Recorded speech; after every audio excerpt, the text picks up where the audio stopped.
Здравейте, при нас е фолк-певицата Десислава, тя няма нужда от представяне. Здравей, Деси, днес ти предстои участие тук в Камелот.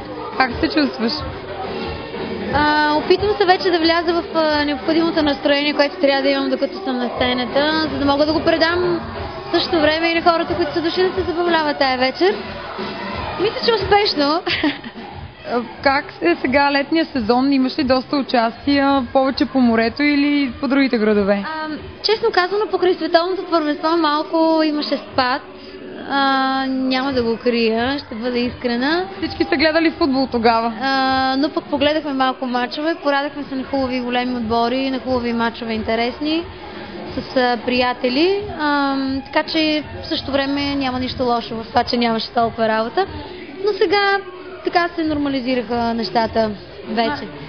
Знаехме, че по някой път си била свързана по футболни линии с дадени футболисти. Кой беше твой фаворит на световното? Футболист? Отбор. Ако искаш и като футболист, като човек, който ти харесва. Аз бях за шампиона.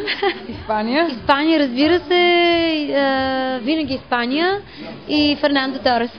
Топли чувства имаш там, записваш албуми, доста често пътуваш до там, с това е свързана и работата ти. Има ли някои нови неща относно?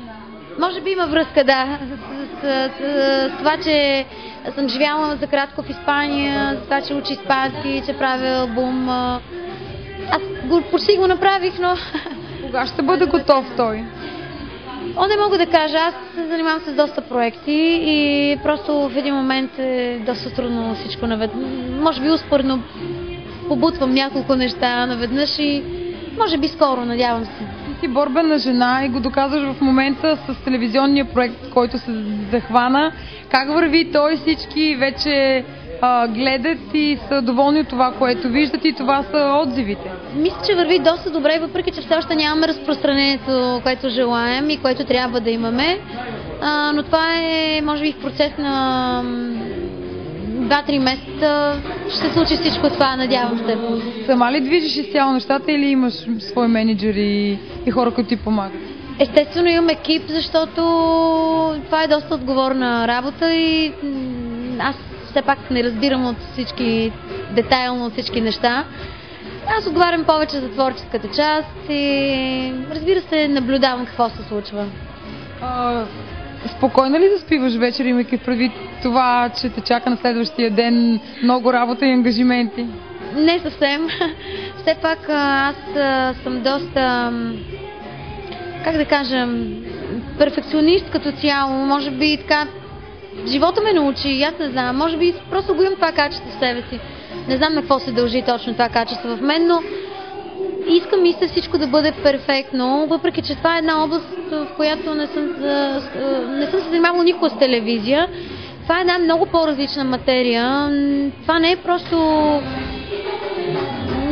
Това не са просто видеоклипове, музика, песни, албуми. Само хубавата част на страната на музиката. Абсолютно, да. Доста по-сложно се оказа. Аз, разбира се, очаквах да бъде трудно. Определено е трудно, но аз няма да се откажа.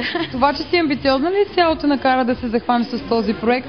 Или имаше хора, които застанаха за теб и ти казаха: ние вярваме в теб, че можеш да се справиш с името Десислава, с музиката, която правиш? Разбира се, че имам такива хора за себе си. Най-вече това са моите почитатели, които през всичките тия години, докато самостоятелно, съвсем сама правех албумите си, съвсем сама се продуцирах, те ме подкрепяха по всякакъв начин и може би тук е момента да им благодаря, да им кажа, че ги обичам много и просто човек, когато е сам, той не може нищо да направи в този свят. Аз наистина имам нужда от тях, просто без тях нито ще имам стимул да творя, нито да направя каквото и да е, нито да направя тази телевизия дори. Искам да те попитам също така, че ти си оценявана не само от жанра, в който пееш основно поп-фолка и с това име се създаде всички почитатели в България и всички останали хора. Те те смятат за певица, която е различна от всички останалите. Имаш ли се за такава? Някакси, може би всеки един човек си мисли, че то е нормално, всеки един човек е индивидуален, всеки един е изпълнител. И може би всеки си го мисли това нещо. Аз съм по-различен от всички останали. Може би и аз си го мисля, наистина. Определено смятам, че някакси точно този мой талант да се превъплъщавам в различни стилове, някакси просто това е моята визитка. С това успях да намеря моето място под слънцето, така си мисля аз. По-успяла ли е Десислава от всички останали? Това е въпрос, който... Да или не? Не мога да кажа. Да затруднявам. Не мога, не знам, този въпрос ми звучи много странно. Не знам какво... Най-обикновен кратък. По-успяла или да? Не мога да кажа. Аз се чувствам... бъди скромна. Не, чувствам се успяла, но не искам да се сравнявам с никого. Чувствам се достатъчно успяла на този етап. Предстоят ми много неща за напред, за бъдеще. Животът е пред мен. Надявам се да имам още успехи, защото ги искам и защото ги търся. Пожелаваме те ги и ние. Благодаря за това интервю и на добър час във всички твои проекти. Благодаря много.